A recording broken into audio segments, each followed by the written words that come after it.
masuk sesi ini aja ya, terakhir kali ya, Mas, sesi tanya jawab. Mungkin teman-teman yang sudah menyiapkan pertanyaannya, bahwa kita buka sesi pertama ya.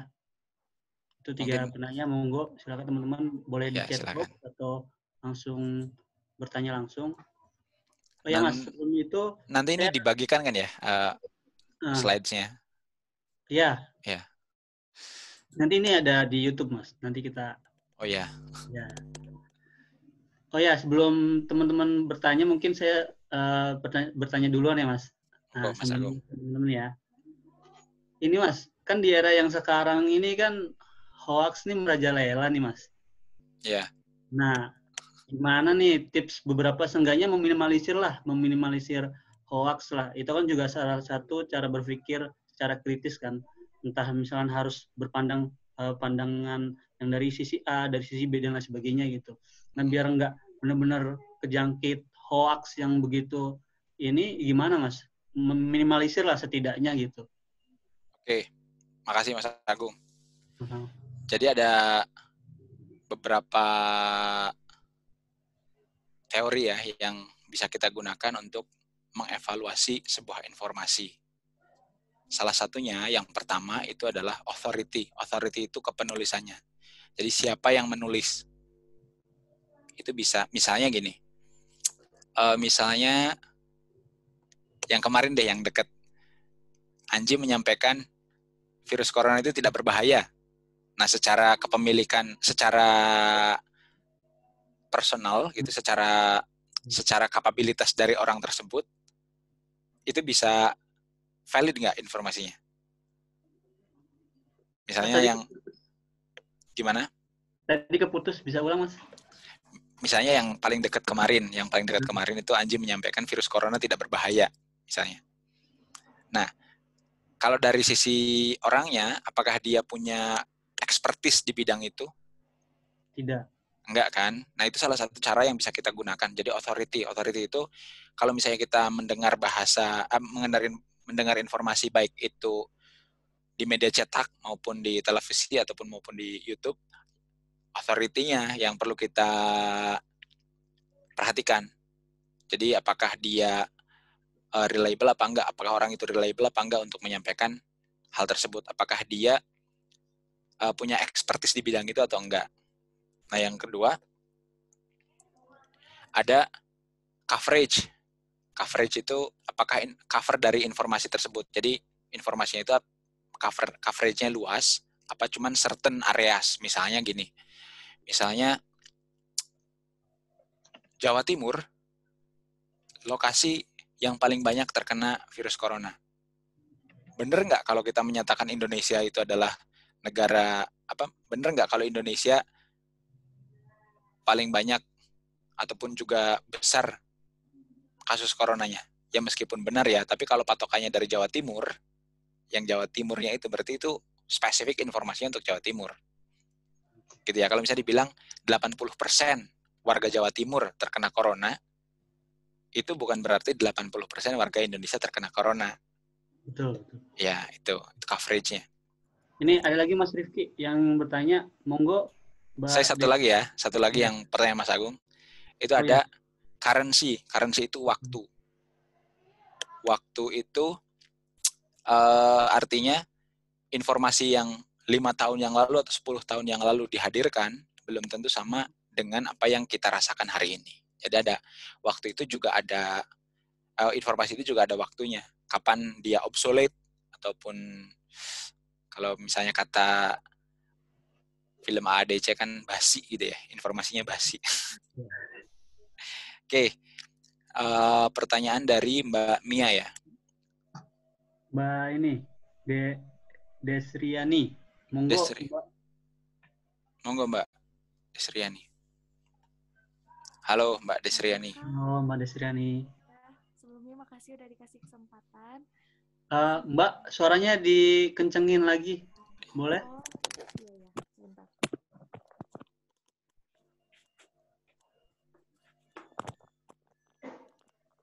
Sebelumnya izin tanya, ini udah jelas belum suaranya? Jelas, jelas. Sudah, sudah. Ya. makasih atas kesempatannya yang diberikan. Saya pengen nanya, Kak, apakah isu psikologis itu mempengaruhi seseorang dalam logical fallacy? Makasih. Isu psikologis yang seperti apa, Mbak Desriani? Misalkan kayak apakah dia nggak percaya diri, insecure, kayak yang gitu-gitu. Apakah isu psikologis mempengaruhi terhadap logical fallacy? Iya. Oh ya, oke. Makasih, Kak. Makasih. Assalamualaikum. Waalaikumsalam warahmatullahi wabarakatuh. Makasih Mbak Destriani. Kalau saya sebenarnya bukan ahli psikologi ya, tapi saya coba menjawab apa yang ditanyakan oleh Mbak Destriani. Jadi, apakah insecurity ataupun anxiety itu mempengaruhi kita ketika berlogika? Menurut saya iya pasti. Misalnya gini, seseorang yang merasa insecure dengan pendapatnya, dia sendiri nggak yakin dengan pendapatnya, tentunya kan mudah diwarnai ataupun mudah diberikan pendapat dari orang lain, mudah mempercayai pendapat dari orang lain. Orang yang merasa nggak percaya diri dengan apa yang disampaikan, meskipun ada juga orang yang terlalu percaya diri, ada kan. Misalnya ada orang yang nggak percaya diri dengan apa yang disampaikan oleh dirinya, itu tentunya akan mudah untuk mempercayai apa yang disampaikan orang lain. Padahal mungkin dalam hatinya ataupun dari hasil proses berpikirnya, informasi yang disampaikan oleh temannya itu nggak benar. Tapi karena dia lebih yakin, orang lain itu lebih yakin atau lebih mantap dalam menyampaikan dan merasa percaya diri, nah akhirnya karena dia merasa feeling so insecure gitu ya akhirnya dia mempercayai. Apakah itu logical fallacy? Ya iya, berarti dia juga gagal dalam memproduksi sebuah ide atau memproduksi sebuah keyakinan terhadap dirinya sendiri. Itu mungkin yang bisa saya sampaikan. Oke. Ada lagi satu lagi, Mbak Mia ya. Monggo Mbak Mia. Iya, saya izin bertanya. Sudah jelas suaranya? Sudah jelas, Mbak Mia. Ya, saya mau bertanya, bagaimana ya cara untuk menetapkan pendirian? Misalnya contoh sederhananya itu ketika ada sebuah kasus di Twitter misalnya. Nah, itu ada beberapa orang yang berpendapat berbeda, dan ketika saya melihat pendapat satu, saya setuju.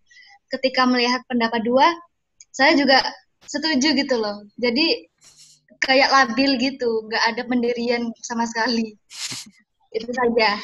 Makasih. Sama-sama Mbak Mia. Oke, saya kembali ke slide terlebih dahulu ya. Saya coba sembari.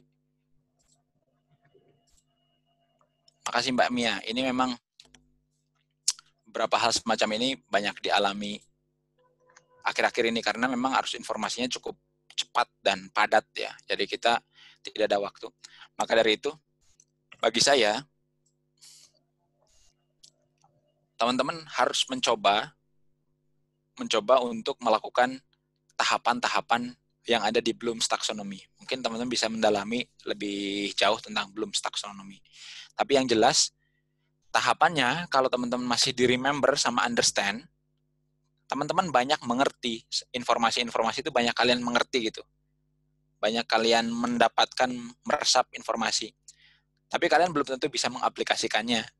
Tapi kalian belum sampai pada tahap untuk analyze. Jadi kalau misalnya sudah memahami, salah satu caranya adalah mengaplikasikan. Benar dan salahnya tentunya akan kita ketahui setelah sebuah teori ataupun sebuah metode diaplikasikan. Nah, setelah ada kesalahan, tentu kita bisa menganalisis, bisa mengcompare sama kontras, bisa mengevaluasi sama langsung kita meng-create apa yang jadi sikap kita pada akhirnya. Tapi tentunya proses ini kan cukup panjang ya, dan mungkin tidak bisa serta-merta langsung diaplikasikan setiap informasi. Salah satu cara untuk menghasilkan ataupun membentuk sebuah pendirian yang kita yakini berdasarkan beberapa informasi, ya caranya adalah itu tadi. Salah satunya adalah check validity of the information dengan cara authority-nya, terus waktunya, coverage-nya, itu coba kita lihat apakah itu sesuai apa enggak. Misalnya di Twitter itu kan hanya sebuah tempat untuk mengekspresikan opini bagi banyak orang, terserah dia expert apa enggak. Tentunya kalau misalnya kita ingin mengambil informasi yang reliable, ya kita bisa bacanya jangan cuma dari Twitter, berarti kita baca dari informasi yang lain, misalnya dari koran misalnya, atau dari majalah yang itu reputable sama reliable untuk menghadirkan informasi itu. Jadi salah satu cara untuk membentuk kepribadian ataupun membentuk pendirian, salah satunya adalah kita coba absorbing many information. Sebenarnya itu absorbing many information. Setelah kita banyak informasi, baru kita mencoba mengevaluasi apakah informasi yang disajikan itu reliable apa enggak, valid apa enggak. Nah, setelah menentukan itu valid apa enggak, versi kita, nah itu baru kita menghasilkan sebuah sikap ataupun pendirian. Jadi kalau menurut saya gini,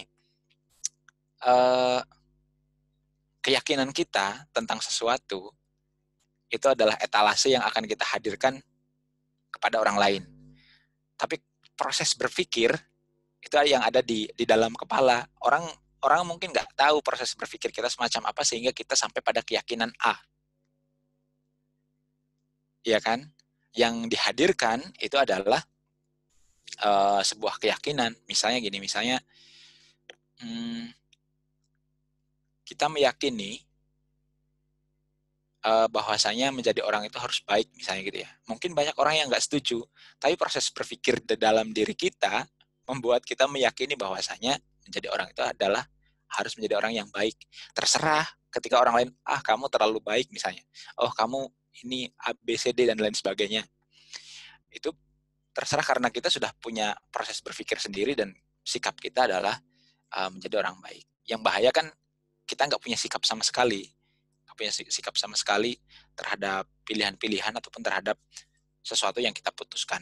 Jadi yang saya maksud dengan mempunyai sebuah pendirian itu, apapun yang kita lakukan dalam setiap harinya, misalnya kalian memutuskan hari ini saya ingin membaca buku misalnya, hari ini saya ingin istirahat, itu berdasarkan pemikiran. Jadi kalian menyadari, saya hari ini lagi istirahat total.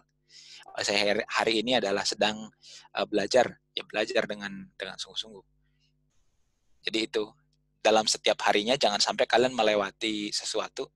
Tadi aku ngapain ya? Kenapa aku melakukan hal itu? Gitu.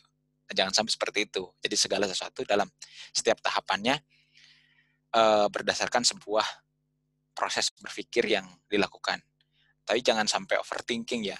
Berpikir ini maksudnya kalian mengkonsiderasikan mana yang baik, mana yang buruk, mana yang harus dilakukan, mana yang enggak. Itu mungkin Mbak Vika ya tadi. Semoga membantu, Mbak. Ya. Satu lagi, Mas Rifki, terakhir nih ya. Ya. Dari Mbak Aisyah, ini saya izin bertanya Kak, pada zaman sekarang ini skill critical thinking sudah menjadi hal yang wajib dimiliki oleh seseorang untuk bisa bertahan baik di dunia kerja maupun di masyarakat. Lalu bagaimana cara ataupun tips untuk bisa mengasah kemampuan tersebut secara berkala tanpa merasa bahwa hal itu menjadi sebuah beban, pressure, atau burden yang akan menghambat seseorang dalam mengembangkan skill critical thinking tersebut. Terima kasih. Terima kasih. Oke. Ya tentunya jangan sampai menganggap being a critical thinker itu adalah sebuah beban. Artinya, menjadi critical thinking itu kan sebenarnya diawali yang pertama, tidak percaya sebenarnya. Tidak percaya akan sebuah informasi. Dengan ketidakpercayaan kita terhadap sebuah informasi, artinya kita akan mencoba mencari informasi lain yang mungkin bisa lebih reliable, reputable, dan dari segi authority, orang yang menulis ataupun menyampaikan hal tersebut adalah orang yang memang memiliki expertise di situ. Jadi jangan sampai ini dianggap menjadi sebuah beban. Ini kan hanya proses berpikir untuk menjadi ataupun untuk memutuskan sesuatu. Ordinary thinking orders. Jadi tahapan berpikir yang biasa yang harus kita lakukan. Jadi being skeptis, menjadi tidak percaya ataupun tidak mempercayai sebuah informasi itu bukan hal yang buruk ya. Bukan hal yang buruk selama kita keep learning, keep finding another information. Jadi misalnya teman-teman menyampaikan, aduh ini saya kesusahan kalau selalu nggak percaya. Poinnya bukan selalu nggak percaya, tapi yang pertama adalah kita being skeptis terlebih dahulu terhadap sebuah informasi. Artinya kita mencari pembanding untuk memvalidasi apa yang kita dapatkan, informasi apa yang kita dapatkan. Jadi being skeptis itu nggak bener kamu, bukan seperti itu. Bukan judging kalian nggak bener, yang bener saya, gitu enggak. Justru dengan being critical thinker itu, kita semakin open, kita semakin terbuka, bahwasanya ternyata ada informasi lain yang perlu kita ketahui juga. Jadi jangan sampai terpaku dalam satu fanatisme ya. Jangan sampai jadi fanatik. Bukan tujuan dari critical thinking itu bukan untuk menjadi fanatik, not for being a fanatism. Jadi bukan untuk menjadi orang yang fanatik dengan menolak informasi dari luar. Bukan menolak informasi dari luar, tapi kita mau cek validity of the information. Itu poinnya. Jadi ini bukan jangan dijadikan ini sebuah beban, karena memang dalam keseharian kita harus melakukan itu. Sama kayak tadi yang tadi disampaikan dalam video, bahkan ketika mau nonton misalnya, atau ketika mau makan, kenapa saya pilih organic food daripada makanan yang lain? Oh, organic food mungkin lebih cocok dengan kesehatan saya. Ada juga mungkin orang yang lebih menyukai non-organic food, karena menurut dia itu lebih cocok bagi saya. Artinya, realizing whatever you will do gitu. Jadi apapun yang ingin kalian lakukan, kalian harus menyadarinya. Sadar itu bukan ya sadar saya sedang makan, tapi sadar itu karena ada thought eksperimen di kepala, ada proses logis yang kita gunakan untuk memilih sesuatu, untuk melakukan sesuatu. Jadi bukan ribet, ini adalah thinking proses yang biasa aja. Kita menyerap informasi, pertama jangan langsung percaya terlebih dahulu. Itu kan hal yang biasa. Misalnya gini, tahu nggak sih, misalnya, ternyata si A itu begini misalnya. Kita kan nggak langsung percaya, ada thought eksperimen terlebih dahulu. Mungkin kita udah tahu duluan si A itu seperti apa. Jadi kalau ada informasi seperti itu, oh kayaknya nggak bener deh itu. Misalnya gitu. Jadi bukan menguasai sebuah informasi, bukan. Tujuannya adalah kita mengevaluasi dari berbagai informasi yang masuk. Dan tujuan dari critical thinking ini bukan untuk jadi fanatik loh ya. Orang yang critical thinkingnya bagus, biasanya lebih respect sama orang lain dan open minded. Jadi kalau misalnya ada informasi nggak bener itu, bukan. Jadi proses nggak bener itunya ada di kepala, nggak sampai nggak bener itu kamu, nggak gitu. Jadi dalam kepala kita, saya nggak ikut dengan informasi itu, saya nggak meyakini informasi itu. Menurut saya yang lebih benar ini, gitu.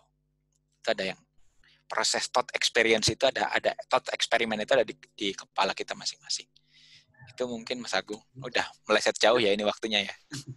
Terima kasih banyak juga untuk Mbak Vika, teman-teman yang lain juga yang sudah bertanya, sama Mas Rifki juga ya.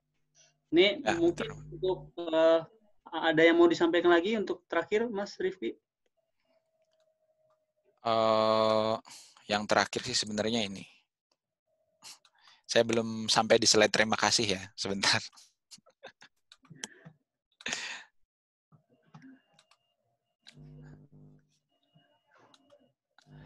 Jadi saya itu suka nonton stand up comedy. Nah, kalau kata Cak Lontong biasanya mikir gitu kan. Nah, mari mulai hari ini, ataupun mungkin sudah dilakukan oleh teman-teman. Jadi, thinking proses itu adalah proses yang biasa dan manusiawi. Jadi, kalau kata Bill Gates itu, there is C between B and D. Jadi ada between B itu birth, between kelahiran, C itu choice, D itu death. Jadi di antara kelahiran dan kematian itu ada pilihan-pilihan. Nah, makanya Tuhan itu menganugerahkan kita otak untuk berpikir supaya dalam proses dari birth ke death itu kita juga melakukan pilihan-pilihan yang rasional. Nah, selamat menentukan pilihan-pilihan itu, jangan lupa pilih secara rasional. Terima kasih. Wassalamualaikum warahmatullahi wabarakatuh. Waalaikumsalam warahmatullahi wabarakatuh. Terima kasih banyak untuk Mas Rifki yang sudah mau berbagi ilmu kepada teman-teman. Saya juga sekali. Dan teman-teman juga jangan lupa share ke teman-teman yang lain ilmu tentang cara berpikir secara kritis ini ya teman-teman. Nah, jadi kesimpulan hari ini, teman-teman harus terus berpikir secara kritis agar tidak kemakan hoax-hoax yang ada sekarang ini. Dan jangan lupa ya, menganalisis setiap setiap kasus dan lain sebagainya. Jadi jangan langsung menyimpulkan terlebih dahulu. Nah, kebanyakan teman-teman Indonesia biasanya langsung menyimpulkan. Nah, itu tuh jangan ya, tetap harus gali secara berpikir kita ya, agar itu benar-benar kita tahu ini faktanya seperti apa. Terus juga diolah juga bagaimana cara berargumen, berkomunikasi dengan baik seperti itu. Jangan lupa juga teman-teman di sini terus jadi orang yang lebih baik dari diri yang sekarang ini ya, untuk Indonesia kita ini. Terus dari Coach Potato sendiri, boleh teman-teman bisa akses member kami dengan mengakses bit.ly membership Coach Potato. Nanti ya, di chat di box ya. Nanti akan banyak manfaat ya untuk teman-teman sendiri. Jangan lupa juga follow Instagram coachpotato.id, sama jangan lupa subscribe ya teman-teman untuk channel YouTube kita, yaitu Coach Potato Indonesia. Nah, sebelum akhir ini, kita foto terlebih dahulu, Mas Rifki. Boleh teman-teman di sini? Baik. Open kamera dulu, boleh ya? Tapi kalau malu ya nggak apa-apa deh. Ya, boleh di open kamera dulu. Bentar, saya siapkan terlebih dahulu.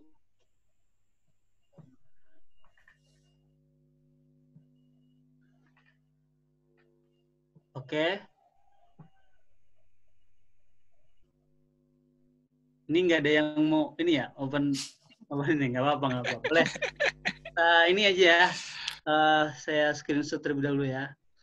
1, 2, 3. Oke. Sebentar. 1, 2, 3. Oke. Sudah. Saya ucapkan terima kasih banyak juga bagi teman-teman yang sudah hadir. Terus saya ucapkan terima kasih banyak juga Mas Rifki sudah mengisi waktu luangnya dan berbagi ilmu kepada kita di sini ya. Sebelumnya saya mohon maaf jika host ada salah kata dan teman-teman semua di sini dan Mas Rifki. Saya tutup ya Mas. Terima kasih banyak Mas. Nanti kita sharing-sharing lagi dan teman-teman masih banyak acara event dan lain sebagainya di keesokan harinya. Siap stay tune terus ya. Oke, saya tutup. Wassalamualaikum warahmatullahi wabarakatuh. Waalaikumsalam warahmatullahi wabarakatuh. Sampai jumpa.